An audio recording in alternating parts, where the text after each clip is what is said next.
Mijn naam is Maud Wigman en ik werk bij Van Tetrode Glasstudio in Amsterdam. We hebben hier een glasblazerij en als er iets geblazen wordt in de glasblazerij, wordt het daarna afgewerkt in onze slijperij. En nadat het afgewerkt is in de slijperij, komt het naar mij toe en ik graveer een handtekening of een tekening in het werk. En ik wil jullie graag vandaag laten zien hoe je een tekening in het glas graveert. Voor het graveren in glas gebruik ik de volgende spullen. Als eerste hebben we een stuk glas nodig. Dit is een stuk vlootglas van 4 mm.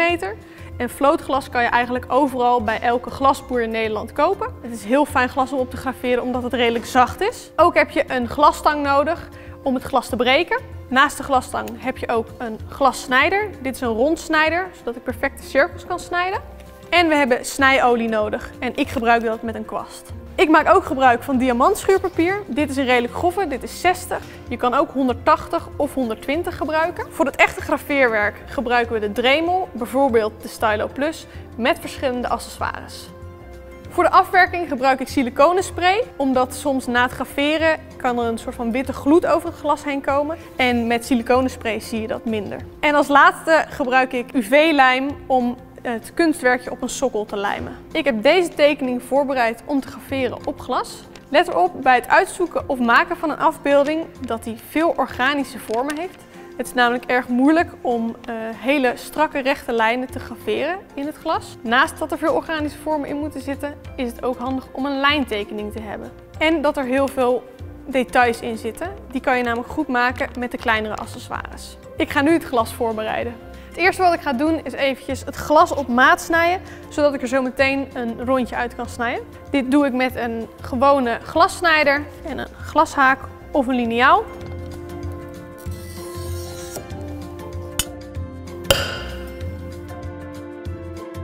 En de volgende stap is om uit het vierkant wat we net hebben gesneden een cirkel te snijden. En daarvoor hebben we nodig de rondsnijder. Even goed op het midden plaatsen. En dan kun je dicht doen, zodat hij eraan vast blijft hangen. En dan kan je een cirkel gaan snijden. We doen dan de olie erop en dan duwen we de snijkop door, zodat we overal gelijkmatig olie krijgen. En de olie is nodig om de snee die we gaan maken langer open te houden, zodat we meer tijd hebben om zo meteen de cirkel open te duwen. De olie zit erop, dan kunnen we daarna gaan snijden. Totdat je hem weer terug hoort komen in de snee die je net hebt gemaakt. Een klein tikje. Dan kan je de rondsnijder eraf halen. En dan mag je hem gaan openmaken. Dit kan je gewoon met je vinger doen. En dan loop je eigenlijk de snee telkens iets verder open. Tot je weer bij het begin bent. Nou is hij helemaal open. Kun je hem eventjes omdraaien. En nog even langs de rand duwen. Dan draai je weer terug en doe je hetzelfde aan de andere kant. Dit is om zeker te weten dat hij overal open is. En dan pak je je glassnijder en dan haal je de cirkel eruit door 2 extra sneetjes te doen. Die kun je open tikken. Andere kant ook. En nu met je glastang op de rand van de tafel. Dan kan je hem zo eruit breken. En dan heb je je cirkel gesneden. Als je cirkel hebt gesneden is hij erg scherp aan de randen. En daarvoor gebruiken we ons diamantschuurpapier om die eventjes wat minder scherp te maken. Hoef je maar eventjes langs te gaan, zodat het allerscherpste eraf is. En dan kan je vingers er ook niet meer aan openhalen. En nu ben ik klaar om de tekening erop te zetten. Maar omdat het glas nogal vettig is van de snijolie, gaan we eerst het glas eventjes schoonmaken. En dan doen we met alcohol en een doekje. Even goed schoonmaken, zodat het niet meer vettig is. Nu dat het glas schoon is, kunnen we het design erop gaan aanbrengen. Het handige aan glas is dat het doorzichtig is. Dus je kan het design gewoon onder je glaasje leggen. En overtrekken met een stiftje of een pen.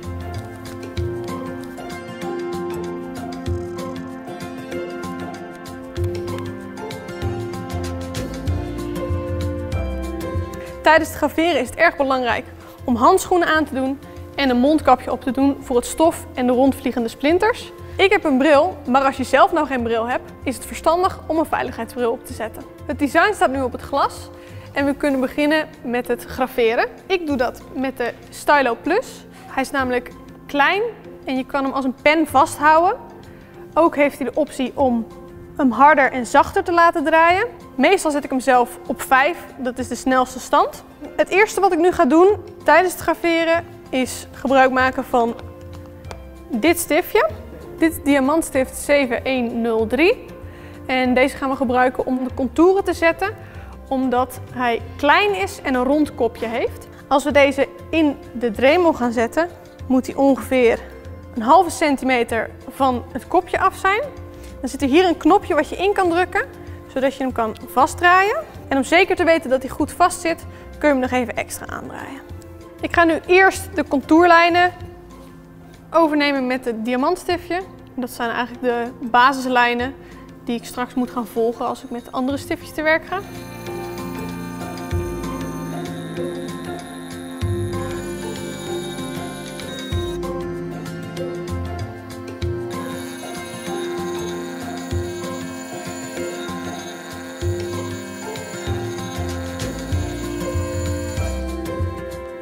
Ik heb mijn contourlijnen nu gezet en ik ga nu verder om de diepte erin te brengen.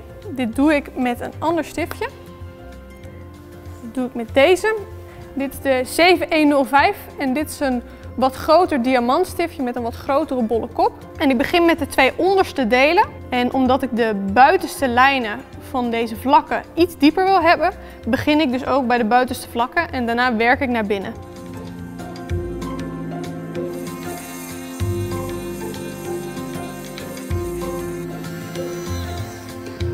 Nu dat de grotere delen en de diepere delen gegraveerd zijn, ga ik de rest van de lijnen met dezelfde kop doen.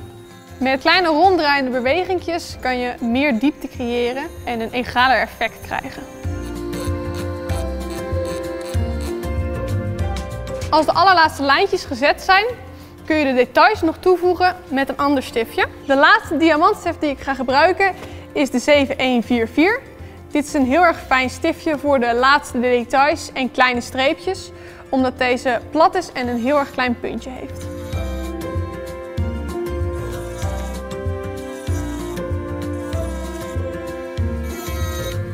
Wanneer alle details gemaakt zijn, kun je met het laatste stiftje nog eventjes een vlakje onderop gaan zetten, zodat we hem uiteindelijk kunnen afwerken en mooi kunnen lijmen op een sokkel.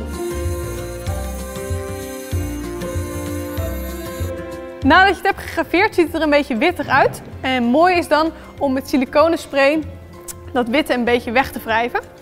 En daarna goed in te wrijven.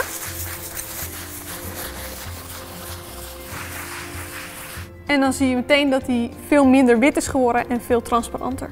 Ik heb een sokkeltje voorbereid om mijn kunstwerkje op vast te plakken.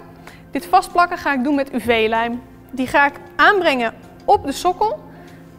En daarna ga ik deze uitharden met een UV-lamp. En een UV-lampje zorgt er eigenlijk voor dat die lijm binnen enkele seconden al hard wordt. Zo. Het uitharden duurt ongeveer 20 seconden.